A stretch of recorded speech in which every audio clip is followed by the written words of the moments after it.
Hey guys, Detective Fail here, or DF for short. Hope you're doing well. Back with another review, this time on Ghostrunner. But before I start, I want to take the time to thank a good friend of mine, Chris, for gifting me a copy of the game. This review would not be possible without him. Thanks, my dude. Anyway, let's get started. Forbes called the game a mix of Titanfall, Dishonored, and Superhot. PC Gamer says it's between Mirror's Edge and Dishonored. For me, add Metal Gear Rising Revengeance to the above and bam, you have Ghostrunner. I played all of those above. Well, Dishonored I still need to finish, but that's neither here nor there. After an assassination mission has gone wrong, you need to watch the intro cutscene starting before you reach the main menu to display a prologue of events, kinda like Vagrant Story, so please don't miss it. You play as Jack, who somehow is alive after the mission gone wrong and must climb Dharma Tower to defeat the Keymaster, a ruthless being ordering the people to work so hard she's milking them until they bleed while the rich stay rich. As a Ghostrunner who acts as a peacekeeping force, such despicable actions are irredeemable. Therefore, she must be terminated, working alongside interesting companions as you climb to the top, and honestly, it reminds me heavily of Titanfall 2's structure, where you're not alone in your fight, greatly enhancing my experience and making my main goal not so daunting anymore.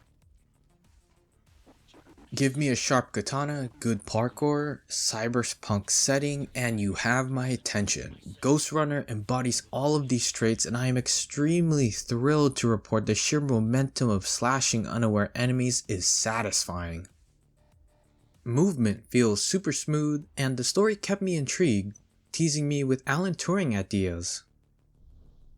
Environments are plentiful here. Industrialized factories are knit tightly together with turbines and a hodgepodge that works of uneven steel apartment buildings, littering areas to traverse as you hop around rooftops and swing about like Tarzan. Felt like I was back playing Cyberpunk 2077. The setting fits.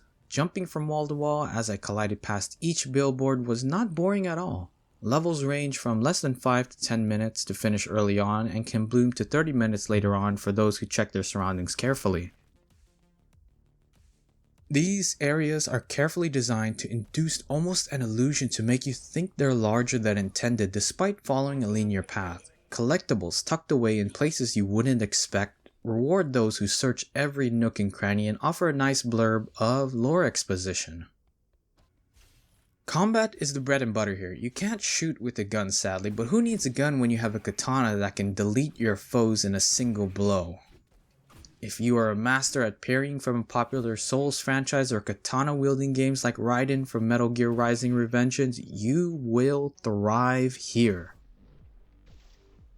Unfortunately, I suck at parrying, and yet to my delight, in Ghostrunner they're not super strict on windows to retaliate. Play a Tetris-like upgrade system and equip chip blocks. These chip blocks can increase your chances of reflecting an attack, add another dash or blink, or etc. Even more when you activate assist mode. I'll touch on this later, but under the circumstances, a bumbling dude like me can turn the tide of battle. Incredibly satisfying when a gunner tries to shoot me only to see Jack slapping the projectile back. Ha! Moreover, despite being weak as hell in the beginning, he turns into an effective killing machine as you progress deeper to unlock new abilities. Bullet time exists here, providing a nice twist to dodging. And I love how one of Star Wars' most iconic powers makes an appearance here to flick enemies away like a filthy bug in your vision. Yuck! I think dying in one hit as a rule is a tricky feature for developers. Lean hard and players will think it's too punishing. Go too easy and breeze through like a cakewalk. Ghost of Tsushima and Superhot tread the fine line for better or worse. Thankfully, Ghostrunner is smack dab on the edge of the better side. With assist mode, someone like me who sucks at intense action-packed titles can somehow become an expert, consisting of 3 features, 1 extra life, the second a shorter cooldown to use abilities more, and slower gameplay speeds for more leeway in reacting. The mode single-handedly and substantially changed my experience as I sped through slicing and dicing. I was frowning heavily during the early part since I felt the difficulty was a bit too tough and challenging. Once I turned on some of those options, my whole expression turned a 180. I'm grinning like a loon and nodding my head to the beat of the music composed by Daniel Deluxe, and man does his name roll off the tongue, where the rhythm and synth wave work in tandem to the combat, creating a pleasant tempo to listen to throughout. I did feel some tracks were repetitive, although after re-listening to the whole soundtrack it works in its favor, offering systematic beats. Level design for the most part is solid to a degree. I find myself reminiscing about Mirror's Edge and Titanfall 2. Both employ excellent sequences using parkour and unique elements by taking advantage of environment placement and visual hints. Ghostrunner is much the same. There's a frenetic pace from which you slice, parry, and dodge. Adjust your balance to the course of platforming segments. Not too large and not too small either. Designed well to keep you focused without throwing a hard curveball in your direction. One of the levels I enjoyed repeatedly are the Cyber Void chunks. Small, bite-sized puzzle sections in the cyber world. Complete these and you're rewarded a new ability. Each puzzle isn't copy-pasted from the previous iteration. You always have something new to look forward to, from jumping pieces to mind twists, and in some cases you have to solve something inspired by Tetris. They offer a fantastic change of pace from the usual combat of fighting, and I couldn't wait to encounter more.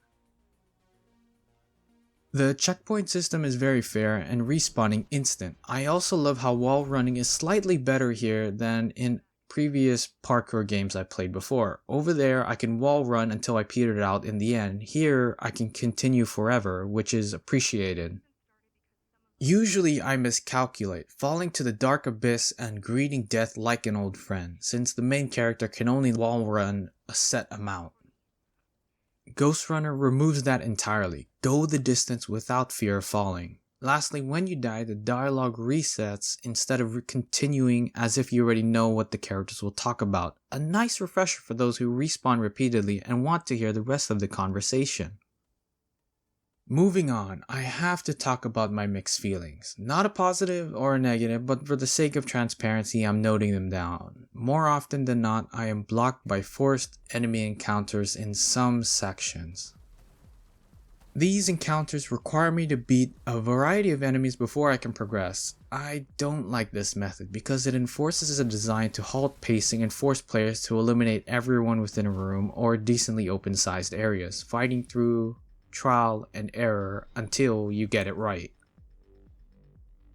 And while this is a fine idea in theory, the execution leaves much to be desired. You constantly retry to win against these enemies, forcing yourself to die, when I think the developers could have taken different avenues instead of defeating everyone. Why not stealth? Eliminate some, then move on. Find a key while eliminating some baddies, then continue to your next objective. Why can't I travel and evade my way to victory? Aim for higher platforming and perhaps lose my skills to force a no power handicap, or even to the point where there is a large open area and all you have to do is find a path to get there. Embracing diverse amounts of unique sections and in effect creates more player freedom than constrained enemy encounters would run in parallel with the constant momentum the game tries to inject. Additionally, I think extending the campaign to flesh out the world building, villain, and characters would work.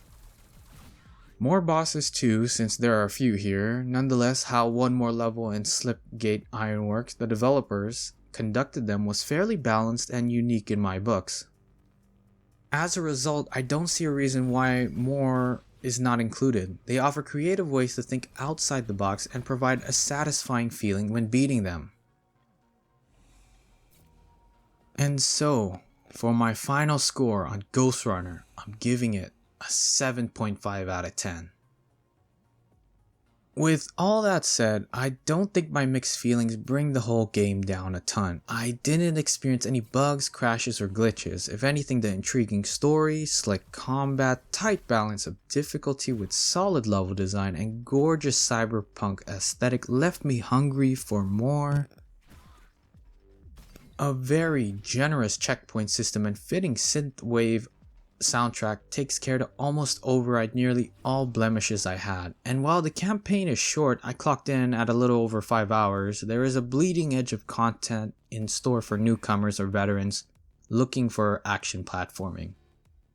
And hey, if you do buy it, you can be excited with me when the sequel launches later this year. Anyway, that's enough from me. Thank you guys for listening and watching, and take care.